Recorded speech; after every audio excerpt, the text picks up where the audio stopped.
Good morning, good evening. I haven't done Holy Wisdom, Holy Word in a while.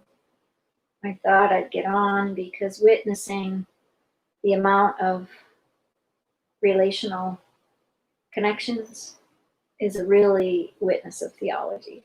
And I thought maybe we could just do a couple of prayers. Holy Wisdom, Holy Word was started because I really believe in theology in a way that is supportive. I've got a master's in theology from the Franciscan School of Theology, and I have a MDiv, Master of Divinity, from the San Francisco Theological Seminary, now Redlands. And when you start looking at the nature of God, the nature of the mystery, the nature of the holiness in our lives, every day is timeless. And many of us try to do the linear world of business, but timelessness is the preciousness from what I live most of my days.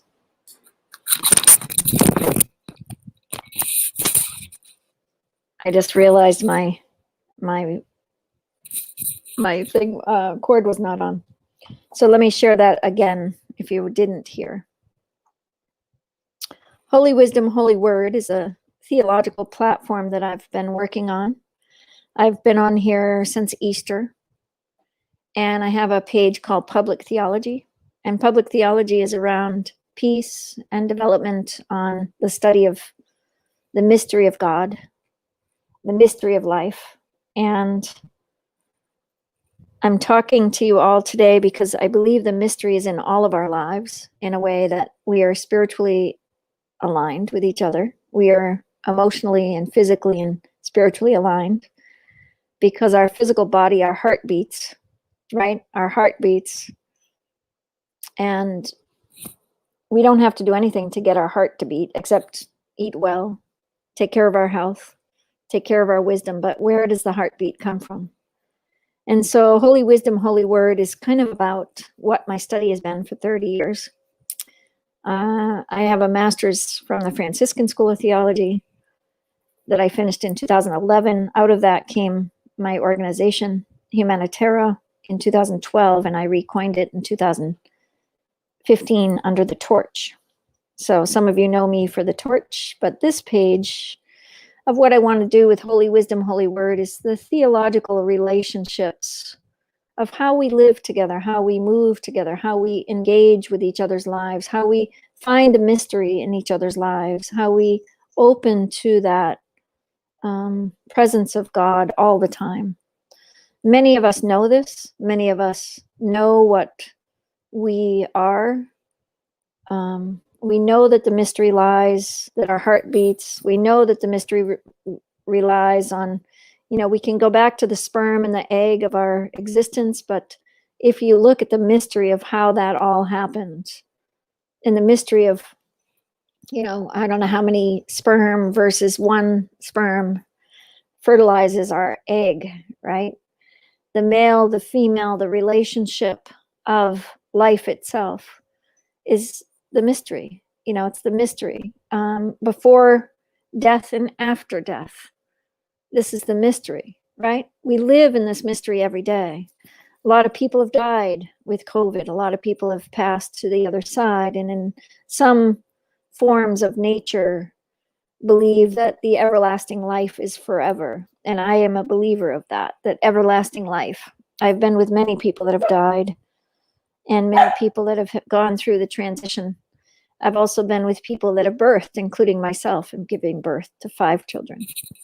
So when you live in the mystery and you live from that place of your heart and your mind and your spirit, I believe the physicality of our lives is always showing up. So I wanted to read a little bit.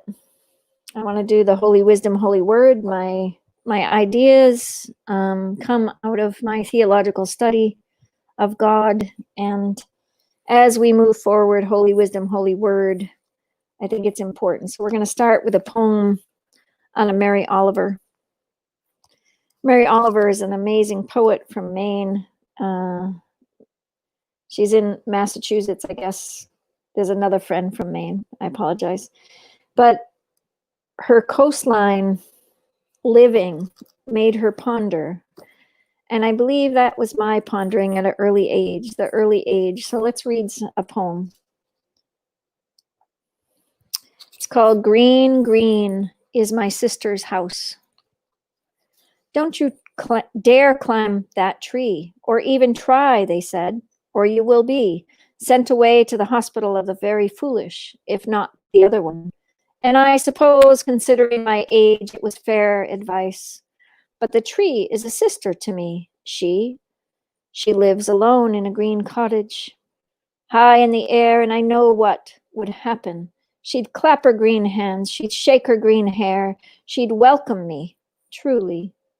I try to be good, but sometimes a person just has to break out and act like the wild and springy thing one used to be.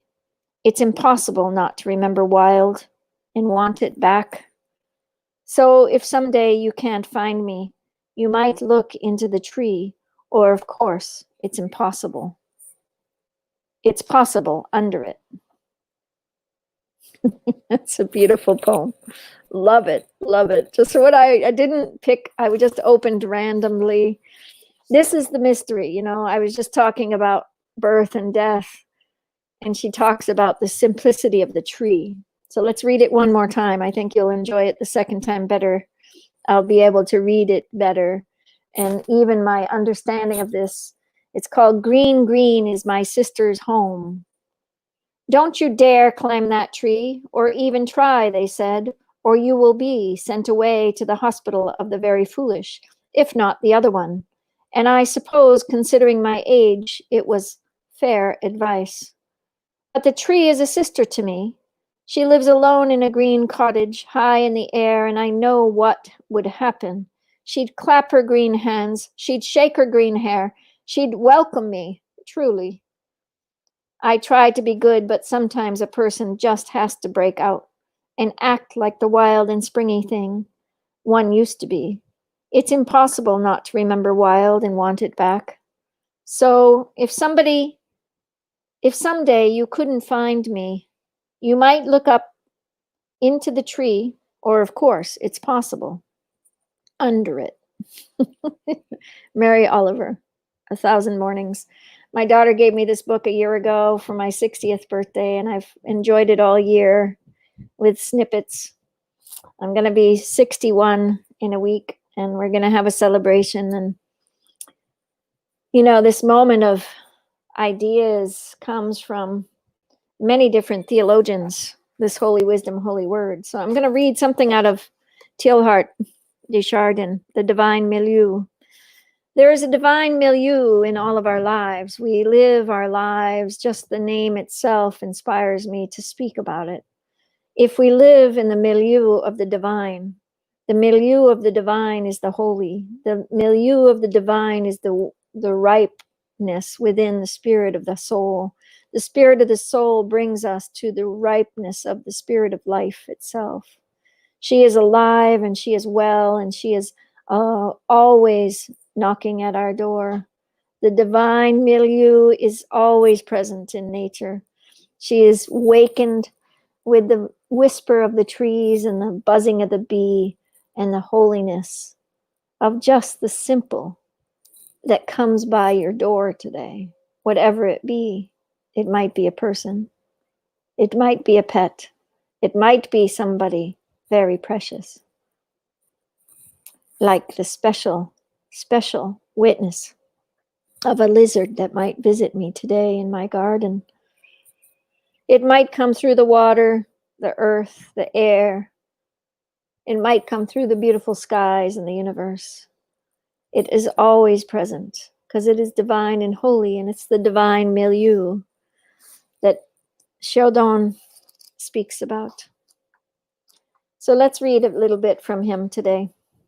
Communion through action. This is a good one because actions of impact, as you know, we have a really wonderful webpage, actionsofimpact.com/green home.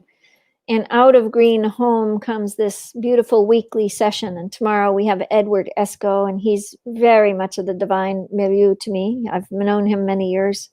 So please join us at 9 a.m. for the Green Home. So this is communion through action. Each one of our works, by its more or less remote or direct effect upon the spiritual world, helps to make perfect Christ in his mystical totality. That is the fullest possible answer to questions. How can we follow the call, St. Paul?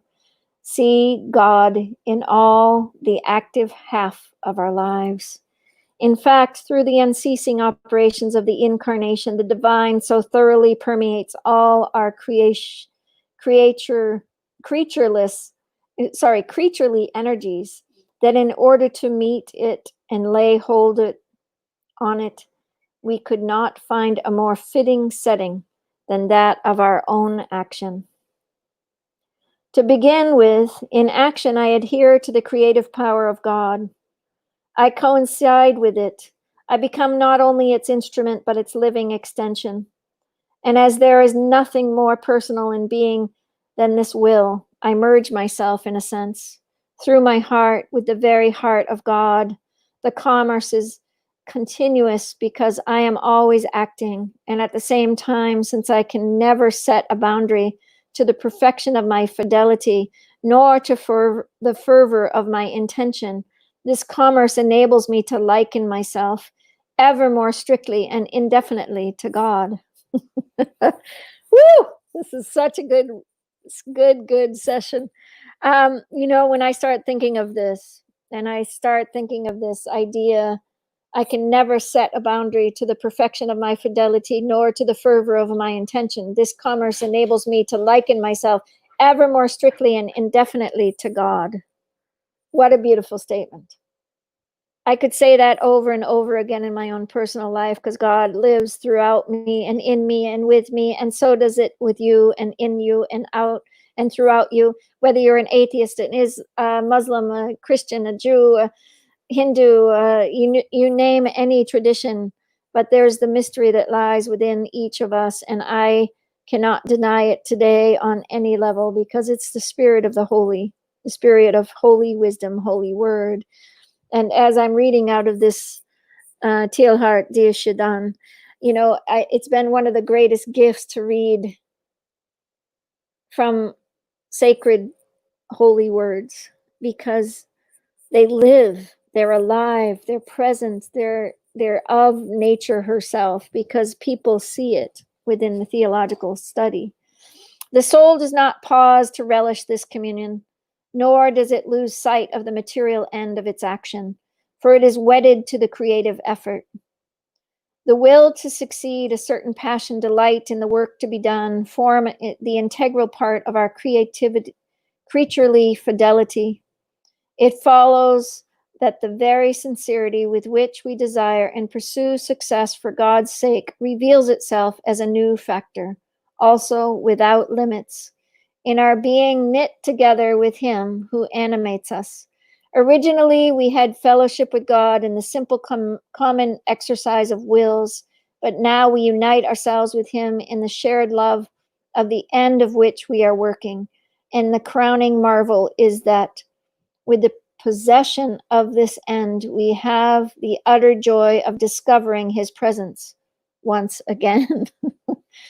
So this idea of the soul and communion, and the idea of the fidelity and the finite world, the finite is the finite, the infinite is the infinite. We try to separate them, and here Chardin is saying we do not quite separate ourselves within this holy wisdom, holy word. We are of holy wisdom, holy word.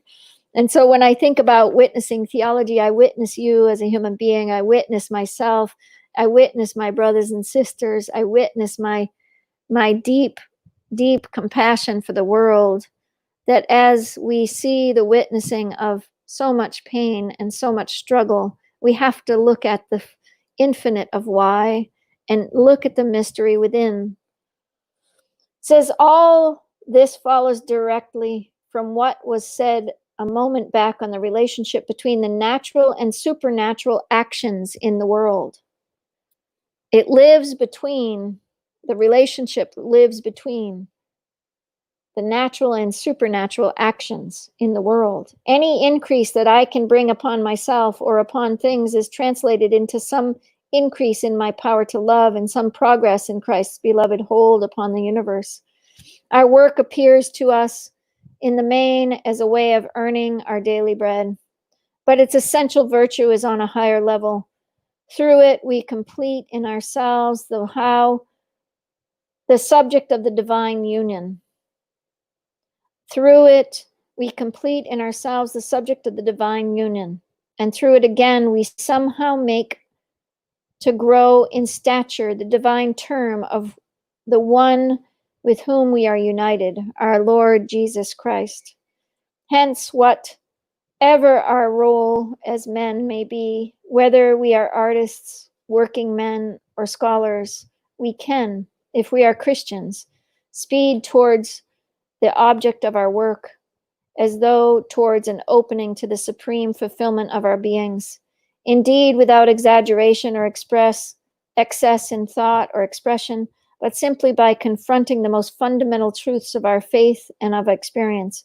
We are led to the follow observation. God is inexhaustibly attainable in the totality of our action. And this prodigy of divinization has nothing with which we dare to compare it except the subtle, gentle sweetness in which this actual change of shape is wrought. For it is achieved without disturbing at all. Non minuet, sed savicret, savar sacravit, the completeness and unity of man's endeavor. The completeness and unity of man's endeavors. So here he's talking about this holy idea of the divine. He's very much in the Christian tradition.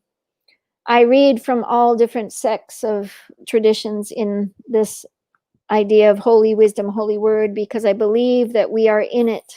But what this action idea of Chardin is, he's speaking about that each of us have this divine walk within this sacredness, in this divine milieu, in this divine witness of each other. And if we can hold that space, because what happens in the finite world, in the day-to-day living, is that so many of us get in discord with each other and we cross paths and we don't know what we're talking about, and we have these ideas about each other, and this person must be just after money and this person must be just after something. We try to look at that we're after something instead of look at the holy within each other. And out of that comes this discord of war and unnatural fortitude of man going forward and striving towards something to earn $1 to pay his food, his shelter, his witness. And Chardin reminds us that if we stay in the divine milieu, if we stay in this idea of action towards the divine, of the holy, of that idea of the witness of holy, then we are able to bring ourselves forward in a much greater way. I brought out Parker Palmer today. I go to my closet and I decide what should we read. But Parker Palmer jumped out because he's one of the Quakers. And the Quaker tradition is very, very precious to me. From inside looking out, I'm going to read. Acknowledging my need for professional help was not easy. I had believed that going on into therapy was a sign of weakness and that weakness was bad. But once I got past that barrier, I ran into another one. Since professional has come to mean a person with a bag full of techniques and fixes, it is not always easy to find a professional who fulfills the original meaning of the word. A person grounded in a profession of faith, faith in the nature of ultimate reality, in the matrix of mercy in which our lives are embedded. It's a great one. So here Parker Palmer is talking about what we put on as a professional, or if we put on an idea. I was talking about it today, about the word sustainability, with a coach friend of mine, and he's an amazing entrepreneur. And he said, he was talking about, okay, Lynn, you go here and and you go there. And I said, well, I really stay close to the moment. And if it sparks that interest, I will lead myself there in my words. And I said, the word sustainability, for instance, is this idea. And when we think about the word sustainability, we think it's good, we think it's good. And we think that everything should be good if somebody calls it sustainability. What I look at it, and I've dissected the word because that's what I like to do, and I look at the word sustainability, I don't believe we sustain each other in the human endeavor of just being human. The humanity within each of us is not sparking just the simple idea how to sustain each other.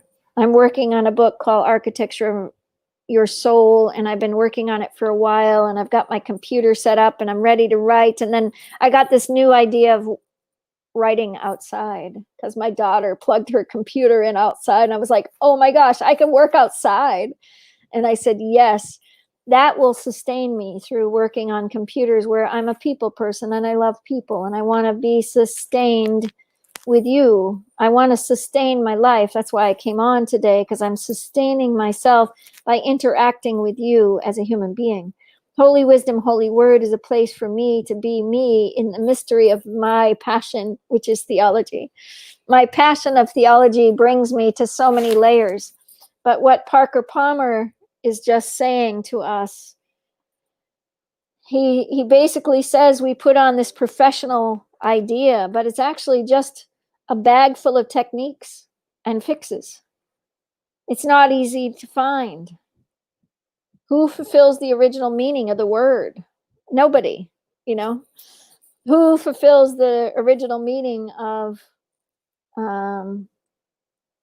therapy? And thinking that word brings us to bad. We must be bad. We must need to get fixed. We must need, this is the other side of the coin. I was talking about ego today. And I learned many years ago about the word ego, and many friends use it in the new idea of spirituality. Well, I believe we need a strong ego. We need a strong self today. Ego is not a bad thing. How people identify is through therapy of the ego, through Freud's work. And ideally, ego is just a word. But we have grabbed onto the word to make it mean something instead of looking at the divine of the witness and the holy of it. So we are always looking at this idea, can we take a word, the holy word, no matter what it is, and bring it to the presence of God and know that the word itself has meaning. But it doesn't have a good or bad. You are good or bad if you use it. So let's go on with Parker Palmer. He's a Quaker. He's an amazing theologian. He brings forward some great talks. I had a board of meetings with 2 psychiatrists whose reliance on drugs and whose dismissive attitude toward the inner life would have made me angry enough to get well simply to spite them had I not been terminally depressed. What finally, blessedly, I found a counselor who understood what has happened to me, and I needed to understand it as a spiritual journey. Of course, it was not the sort of spiritual journey I had hoped someday to take. Not on an upward climb into rarefied realms of light, not a mountaintop experience of God's presence. In fact, mine was a journey in the opposite direction, to an inner circle of hell and a face-to-face encounter with the monsters who lived there. After hours of careful listening, my therapist offered an image that helped me eventually reclaim my life. You seem to look upon depression as a hand of an enemy trying to crush you, he said. Do you think you could see it instead as a hand of a friend, pressing you down to ground on which it is safe to stand? Amid the assaults I was suffering, the suggestion that depression was a friend seemed impossibly romantic, even insulting, but something in me knew that down in the ground, to the ground, was the direction of wholeness, thus following that image to begin its slow work of healing in me. I started to understand that I had been living an ungrounded life, living in an altitude that was inherently unsafe. The problem with living at a high altitude is simply when we slip, as we always do, we have a long, long way to fall, and the landing may well kill us. The grace of being pressed down to the ground is also simple. When we slip and fall, it is usually not fatal, and we can get back up. The altitude at which I was living had been achieved by at least 4 means. First, I had been trained as an intellectual, not only to think, and actively I greatly value, but also to live largely in my head, the place in the human body farthest away from the ground. Second, I had embraced a form of Christian faith devoted less to the experience of God than to abstractions about God, a fact that now baffles me. How did so many disembodied concepts emerge from a tradition whose central commitment is to be the Word become flesh? Third, my altitude had been achieved as my ego, an inflated ego that led me to think more of myself than was warranted in order to mask my fear that I was less than I should have been. Finally, it had been achieved to my ethic, a distorted ethic that led me to live by images of who I ought to be, or what I ought to be, or what to do, rather than by insight of my own reality into what was true and possible and life-giving to me.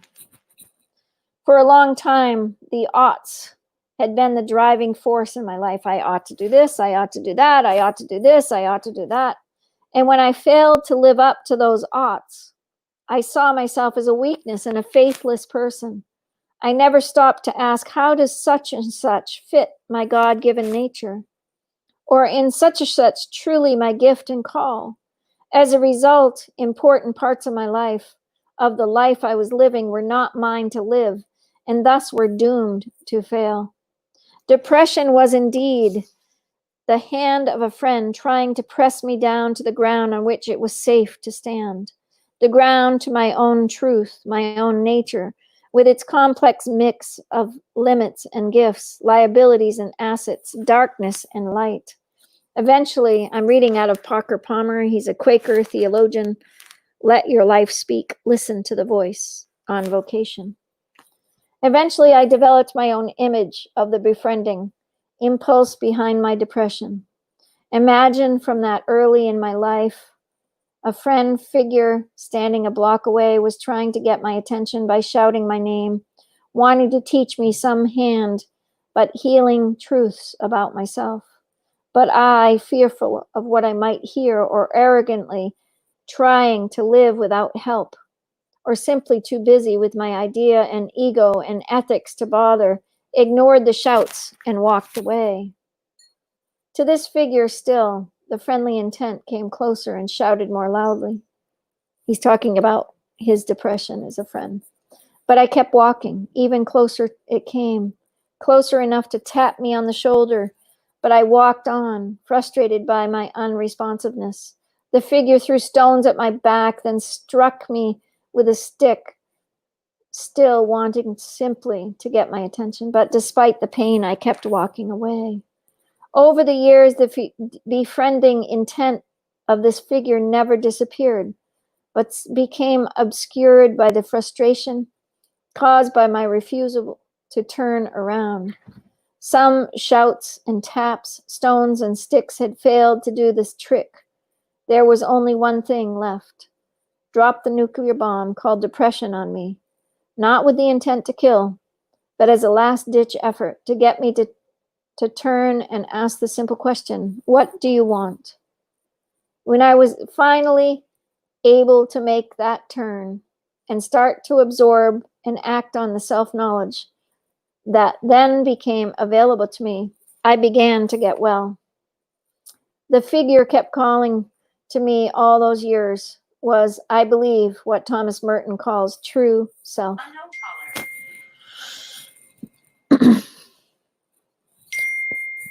Just 1 minute, please. I have just gotten a call, and I'm not going to answer it right now, but I just want to share that I had my ringer on. This is bringing up a lot of powerful images. This idea of depression as a friend. I have many friends right now that are going through, I would say, the dark night of the soul. I studied this when I was 30. I studied it to the formation of understanding a depth that I had to understand at that point in my life. I didn't call it depression in myself, but I did call it the soul changing. I had to make many changes. And I think each of us goes through this. They say every 7 years our spirit changes. And Parker Palmer's talking about a time when he was depressed and how he had to stop and listen to that friend that knocked on his door, that threw stones at him, that threw things at him. I had a friend that I talked to yesterday and guided. And today has been another day. And it's interesting watching how many people need holy wisdom, holy word within themselves, within their own nature, within their own divine milieu. Your own divinity and your ideas are thriving. But when you just chase something out in the world and it's not you, like the word professional or the word therapy or the word depression or the word ego or the word sustainability or the word God or the word, you have to find that innate nature, that sacred place within your deep witness. It's what these are all pointing to today, even to Mary's poem that I started this talk with. She spoke about, you might not find her, but you might find her up in the tree or underneath the tree. But she's just finding herself within that innate nature of the divine and the mystery. If we find our true self, if we find our true nature, if we find our true love, if we find our true container of this beautiful body that we've been set into, this beautiful, beautiful inward gaze that so many of us experience on a day-to-day level, but we run from it. We run from that holiness within ourselves. Then we find ourselves in this idea of not quite listening to the trueness and the light and the love that God has given. God gives us this amazing purity, this beautiful, pure presence that brings us down and maybe puts us to the ground with the idea that depression is not our friend, but depression was his friend. What a beautiful gift. The dark night of the soul might not be something you might want to look at, but the dark night of the soul is something that presses you down and you don't know how to bring yourself back up, and you think it's like a death. And it opens you to the beauty of life, and it opens you to the glory and the witness of love. And as I studied theology and went deeper and deeper, it was my witness to the holy wisdom, holy word, the wisdom. So the last book I pulled was Sustaining the Spirit by my beautiful friends, the Karata family. Catherine and Michael wrote a beautiful book here. It's a little workbook. It's worth buying. It's about calling and commitments and vocational challenges.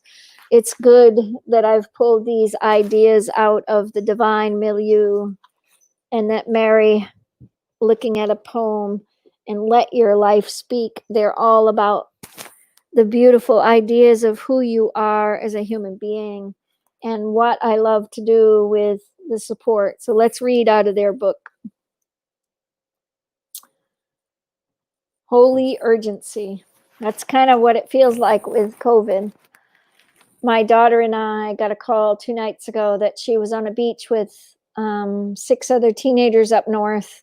She had 2 friends with her. They didn't go together. The 3 girls went together, and then the 6 girls were a different car. They didn't know they would meet each other, but they met on a beach. Well, all 6 of them got COVID. And so we're back into isolation because we don't know if she got COVID or not. But she was close enough to know that we had to be careful so that others, the isolation was important. You don't know what you don't know. But this sense of urgency, there's been a lot of people